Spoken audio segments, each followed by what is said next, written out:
স্নাতক শিক্ষাবর্ষের শিক্ষার্থীদের ইংরেজি ক্লাসে সুস্বাগতম। আমরা চেঞ্জিং ওয়ার্ড ফর্মসে ছিলাম।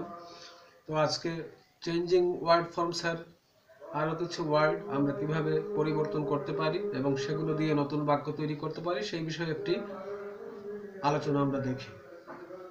এখানে আমাদের হেডিংটা হচ্ছে চেঞ্জিং ওয়ার্ড ফর্মস।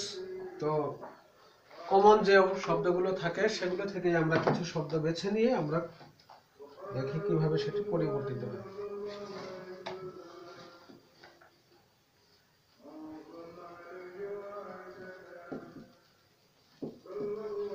আমরা একটি ওয়ার্ড নিলাম সিম্পল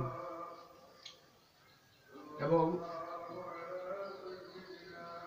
এই শব্দটিকে আমরা নাউনে রূপান্তর করব এবং তা দিয়ে নতুন একটি বাক্য তৈরি করব। সিম্পল কথাটির অর্থ হচ্ছে সরল, সহজ, আমরা যাকে বলতে পারি ইজি, এবং এটির নাউন রূপটি হবে সিম্পলিসিটি, যাকে সহজ বাংলায় আমরা বলতে পারি সরলতা অথবা তার সারল্য। সিম্পল থেকে নাউন রূপটি হয়ে গেল সিম্পলিসিটি, সরলতা বা সারল্য, এবং এই সিম্পল মানে ছিল সরল অথবা সহজ। এবার দেখি আমরা সিম্পলিসিটি দিয়ে আমরা কিভাবে একটি নতুন বাক্য তৈরি করতে পারি। তাহলে সিম্পলিসিটি হচ্ছে অ্যাবস্ট্রাক্ট নাউন।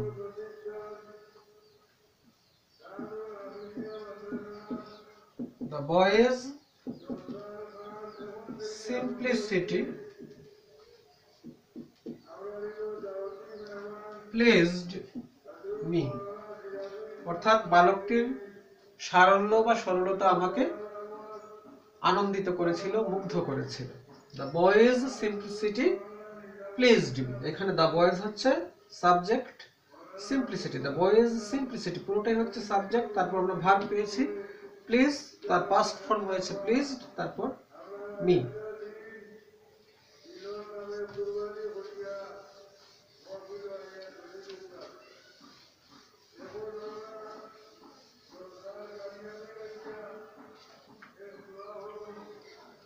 তারপরে শব্দটি দেখো,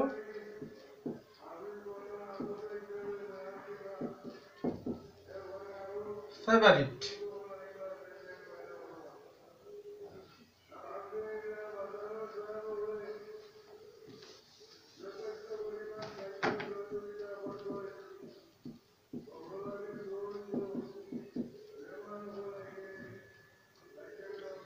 এই শব্দটিকে আমরা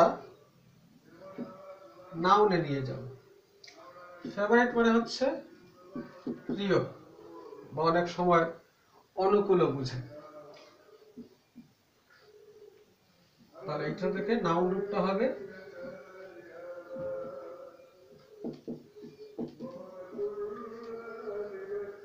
ফেভারিটিজম। এটাকে আমরা বলতে পারি প্রিয়তা বা আনুকূল্যতা, ফেভারিটিজম। অনেক সময় বা পক্ষপাতিত্ব বোঝায়, অনেক সময় নেপোটিজমের কাছাকাছি পড়ে যায়। ফেভারিট থেকে হয়ে গেল favouritism.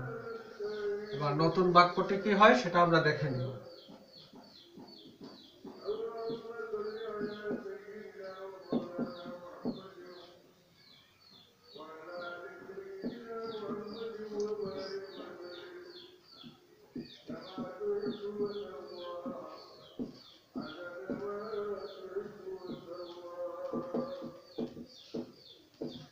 The chairman was accused of favoritism, অর্থাৎ চেয়ারম্যানের বিরুদ্ধে একটি অভিযোগ উঠেছে যে তিনি ফেভারিটিজম অর্থাৎ পক্ষপাতিত্ব করেন বা অনেকের প্রতি আনুকূল্য দেখান। The chairman subject was accused of favoritism.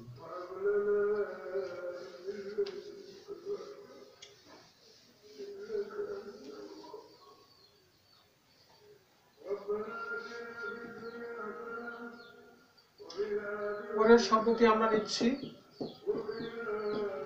Dictate এর নাউন রূপটি আমরা বের করব।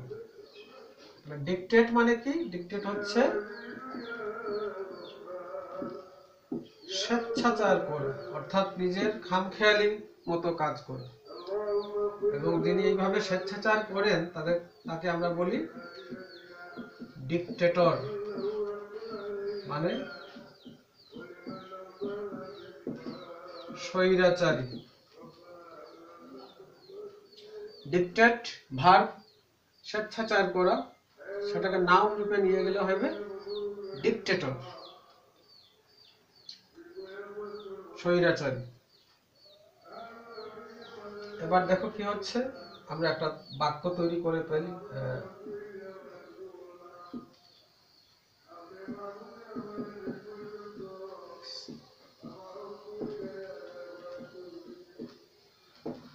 নান লাইকস এ ডিকটেটর, অর্থাৎ স্বৈরাচারীকে কেউ কখনো পছন্দ করে না। নান লাইকস এ ডিকটেটর।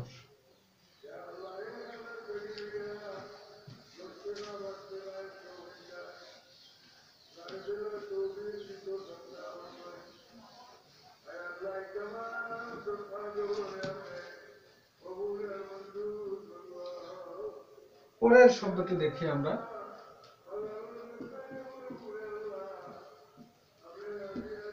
ট্রান্সমিট, এটি হচ্ছে ভার্ব এবং একে নিয়ে যেতে হবে নাউন।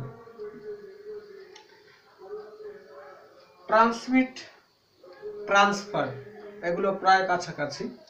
ট্রান্সমিট আমরা সাধারণত ব্যবহার করি যেমন বেতার তরঙ্গ, সিগন্যালের ক্ষেত্রে। ট্রান্সমিট স্থানান্তর করা বা এক জায়গা থেকে অন্য জায়গাতে প্রেরণ করা। আর যেটি অন্যভাবে করা হয় সেটি হচ্ছে ট্রান্সফার।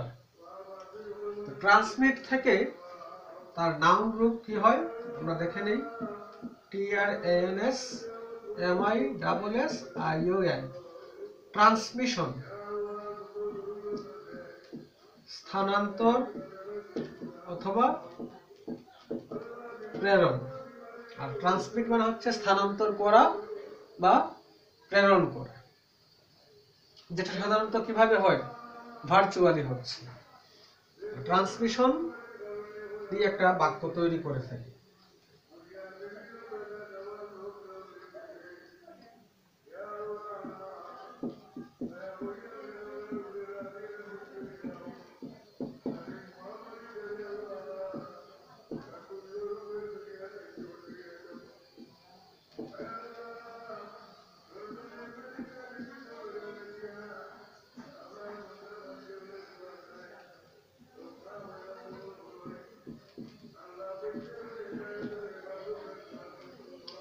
এখানে আমরা একটা বাক্য তৈরি করলাম। The transmission of radio Tehran was stopped, অর্থাৎ রেডিও তেহরানের ট্রান্সমিশন, সম্প্রচার কি হয়ে গিয়েছিল, বন্ধ হয়ে গিয়েছিল।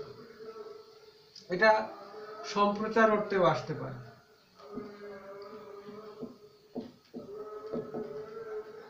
The transmission of Radio Tehran was stopped. কেন বন্ধ হলো?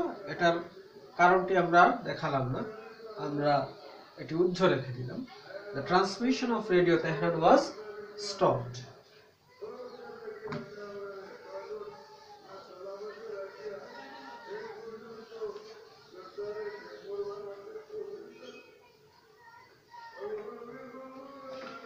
পরের শব্দটি নিলাম আমরা রিয়েল, বাস্তব। এটার নাউন রূপ কি হবে সেটা আমরা পরে দেখে নিব। রিয়েল শব্দটি হচ্ছে অ্যাডজেক্টিভ। রিয়েল বাস্তব অথবা সত্য, যেটা সেটা থেকে আমরা নাউন রূপ কি হবে, রিয়েলিটি। বাস্তবতা বলতে পারো অথবা সত্যতা, রিয়েলিটি। এবার একটা বাক্য তৈরি করি।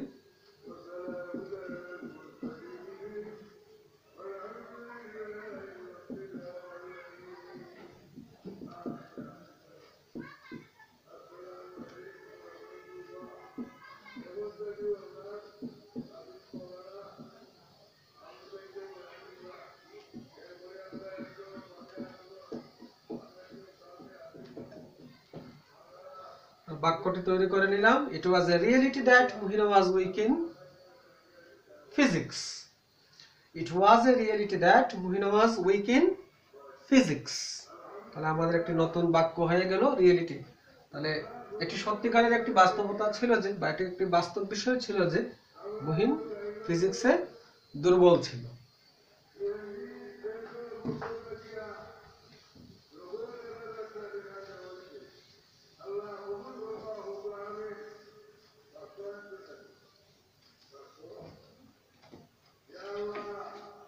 পরের শব্দটি আমরা নিচ্ছি ওয়াইড। ওয়াইড হচ্ছে অ্যাডজেক্টিভ। এটা দিয়ে আমরা কি বুঝি? চওড়া। এবং এটাকেও নাউনে নিয়ে যেতে হবে।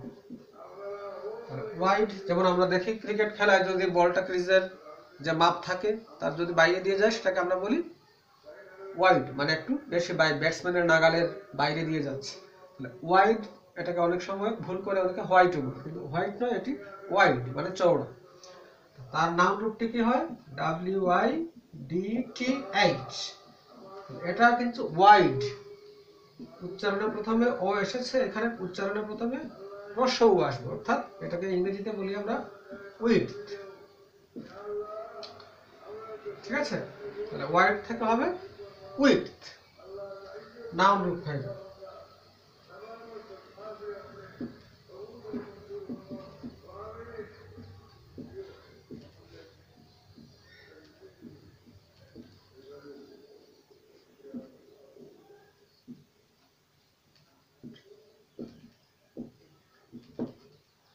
আমরা বাক্য তৈরি করলাম, the width of the road was not right, অর্থাৎ রাস্তাটির প্রস্থ কিন্তু একেবারেই ঠিক ছিল না।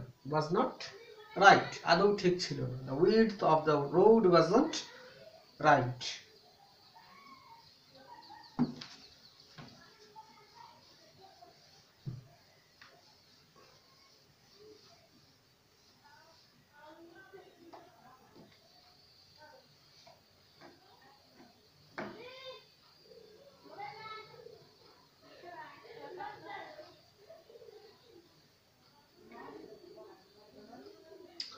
পরের শব্দটি আমরা নিচ্ছি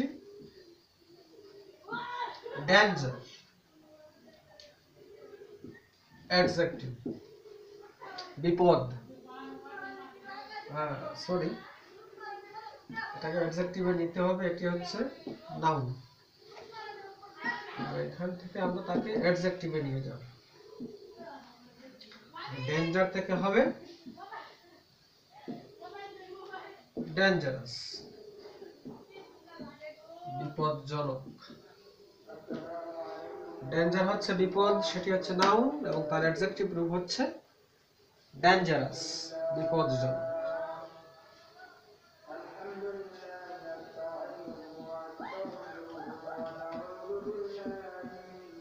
He crossed the road in a dangerous, meaning এখানে আমরা একটা ধরে নিব রিস্কি, ঝুঁকিপূর্ণ। in a dangerous way. He crossed the road in a dangerous way, মানে সে যেভাবে রাস্তা পারাপার হয়েছিল সেটি ছিল বিপজ্জনক। It was a risky situation. So he crossed the road in a dangerous way.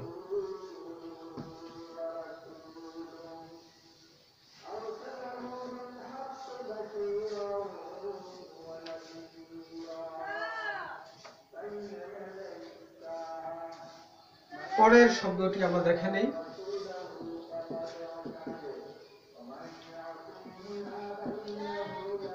Believe. এই শব্দটি হচ্ছে ভার্ব, এবং এটাকে দিয়ে দিতে হবে noun.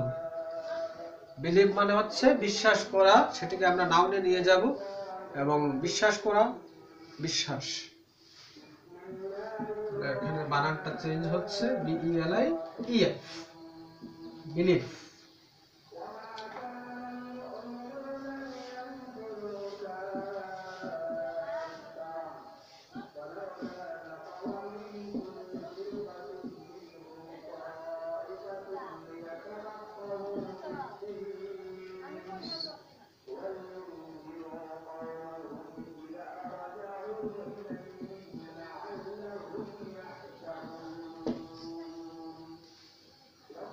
our belief depends on our experience. আমাদের বিশ্বাস কিসের উপর নির্ভর করে? সেটি আমাদের অভিজ্ঞতার উপর নির্ভর করে। অর্থাৎ আমরা যা কিছু চাক্ষুষ দেখি সেটাকেই আমরা বিশ্বাস করে নিই। Our belief depends on our experience. আমাদের বিশ্বাস নির্ভর করছে কিসের উপর? On our experience.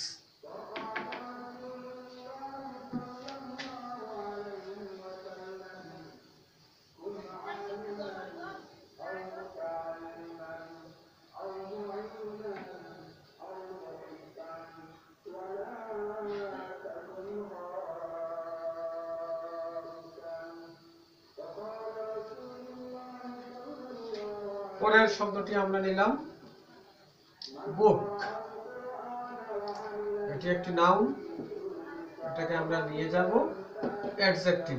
তাহলে বুক তো আমরা বুঝতেই পারছি বই অথবা গ্রন্থ। তো এটা থেকে কি হয়? বুকের সাথে আমরা সাফিক্স যুক্ত করে দিলাম ish, বুকিশ। বুক থেকে বুকিশ মানে হয়ে গেল গ্রন্থগত বা পুঁথিগত। বুক থেকে তার অ্যাডজেক্টিভ হয়ে গেল বুকিশ। বুক বই বা গ্রন্থ বা পুঁথি, বুকিশ মানে হচ্ছে গ্রন্থগত বা পুঁথিগত।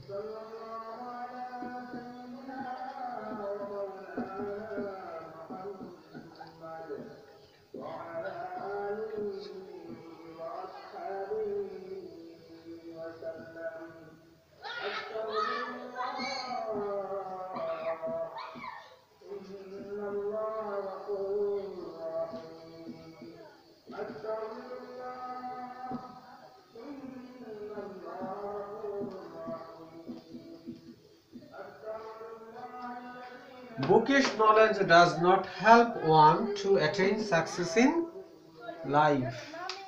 Bookish knowledge মানে পুঁথিগত জ্ঞান does not help one একজনকে সাহায্য করবে না। কখন? To attain বা কিসের ক্ষেত্রে? To attain success in life. জীবনে সফল হবার ক্ষেত্রে পুঁথিগত নলেজ জ্ঞান বা গ্রন্থগত জ্ঞান একজনকে সাহায্য করে না।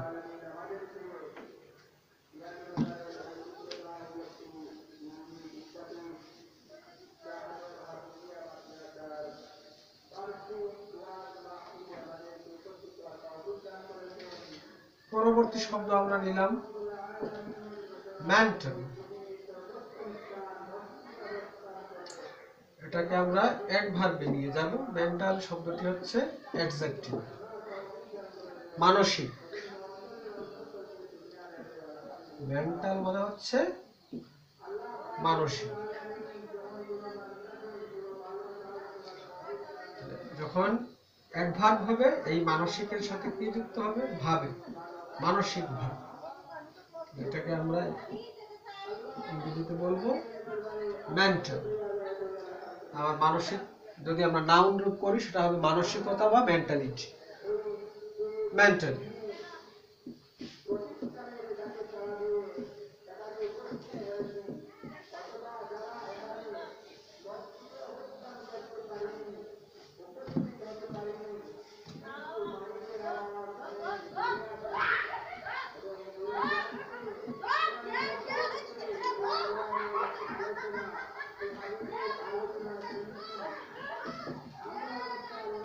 I was not mentally prepared for the test. Mentally তো অ্যাডভার্ব হয়ে গেল এবং অ্যাডভার্ব তার অবস্থান হয় ভার্বের পূর্বে। এটা হচ্ছে ভার্ব। তাহলে মেন্টালি তার অবস্থানটা হয়ে গেল ভার্বের পূর্বে। প্রিপেয়ার্ড ছিলাম না। কিভাবে প্রিপেয়ার্ড ছিলাম না? মেন্টালি প্রিপেয়ার্ড ছিলাম না, মানসিকভাবে প্রস্তুত ছিলাম না। কিসের জন্য? ফর দ্য টেস্ট, পরীক্ষাটির জন্য।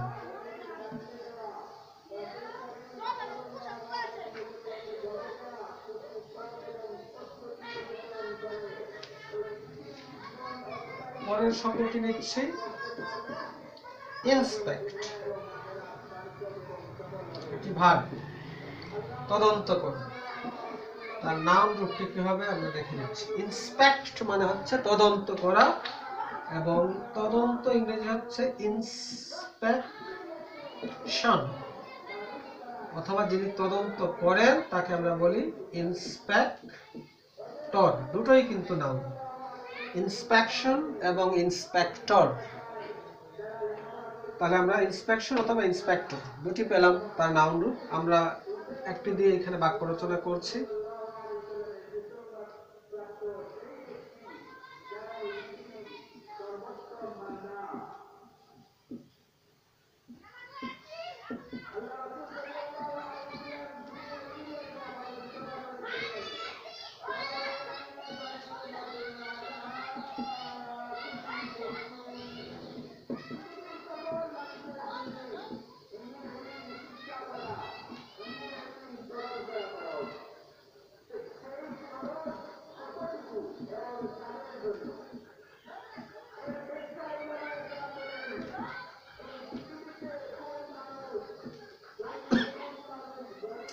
আমরা অনেকেই জানি পুরনো জাহাজগুলোকে কি করা হয়, জাহাজ ভাঙার যে জায়গাগুলো থাকে সেখানে নিয়ে ভেঙে ফেলা হয়। কিন্তু অনেক সময় দেখা যায় সেই জাহাজগুলোর মধ্যে অনেক বিষাক্ত তরল থেকে যায়। তাই প্রত্যেকটি জাহাজকে জাহাজ ভাঙার যে ক্ষেত্র আছে সেখানে নিয়ে যাওয়ার পূর্বে কিন্তু তাকে গভীরভাবে ইন্সপেক্ট করতে হবে বা ইন্সপেকশন করতে হবে, যাতে সেখানে কোনো বিষাক্ত কোনো কিছু না থাকে, এবং এগুলো থাকলে কিন্তু শ্রমিকদের ক্ষতি হতে পারে। তাহলে আমরা এখানে লিখলাম every ship needs a core inspection. Core মানে হচ্ছে পুঙ্খানুপুঙ্খ। পুঙ্খানুপুঙ্খ কিসের দরকার? ইন্সপেকশনের দরকার, তদন্তের দরকার। কখন দরকার? Before taking into ship breaking yard বা ইয়ার্ডস। Every ship needs a core inspection before taking into ship breaking yards. শিক্ষার্থী বন্ধুরা, আজকে যে কটি শব্দ দিয়ে আমরা নতুন শব্দ কিভাবে পরিবর্তন করতে হবে সেগুলোকে পার্টস অফ স্পিচ সেগুলো দেখে নিলাম, এবং কিছু শব্দ দিয়ে বাক্য তৈরি করে ফেললাম। আগামী ক্লাসে আমরা আরো অনেক শিখব, সেই আশা রেখে আজকের ক্লাসের এখানেই বিশ্রাম নিচ্ছি। ধন্যবাদ সবাইকে।